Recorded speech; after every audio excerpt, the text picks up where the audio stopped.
తెలంగాణలో మార్పు ఇందిరమ్మ రాజ్యంతోనే సాధ్యమైందని మంత్రి పొంగులేటి అన్నారు. భద్రాద్రి కొత్తగూడెం జిల్లాలో వివిధ అభివృద్ధి పనులను మంత్రి ప్రారంభించారు. రాష్ట్ర ఆర్థిక పరిస్థితి బాగోలేకపోయినా ఇచ్చిన మాట నిలబెట్టుకోవాలని సీఎం రేవంత్ రెడ్డి ప్రయత్నం చేస్తున్నారని సందర్భంగా పొంగులేటి తెలిపారు.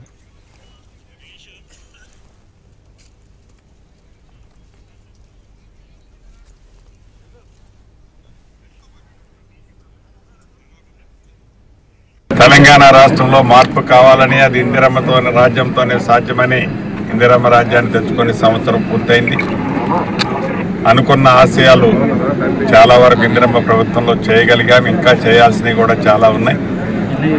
ఇచ్చిన ప్రతి మాటని తూచా తప్పకుండా రాష్ట్ర ఆర్థిక పరిస్థితి బాగలేకపోయినా పేదవాడి కోసం, పేదవాడి బాగోగుల కోసం ఈ ప్రభుత్వం పనిచేయాలని గౌరవ ముఖ్యమంత్రి రేవంత్ రెడ్డి గారి నాయకత్వంలోని మన ఇందిరమ్మ ప్రభుత్వం చిత్తశుద్ధితో పనిచేస్తుంది. ఇప్పుడు కొత్తగూడెం నియోజకవర్గంలో ఉన్నాం. స్థానిక శాసనసభ్యులు పెద్దలు సాంబశివరావు గారు, అదే రకంగా స్థానిక పార్లమెంటు సభ్యులు రఘురామరెడ్డి గారు అందరం ఇప్పుడే సెంట్రల్ లైటింగ్ కూడా ఒకటి ఓపెన్ చేసుకున్నాం. కొత్తగూడెం నియోజకవర్గం అభివృద్ధిలో వెనకబడి ఉన్నమాట నిజం.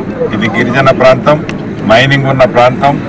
అన్నీ ఉన్నా కూడా అల్లుడి నోట్లో శని అన్నట్లు ఇంకా అభివృద్ధికి ఆవడంత దూరంలోనే ఈ కొత్తగూడెం నియోజకవర్గం ఉంది.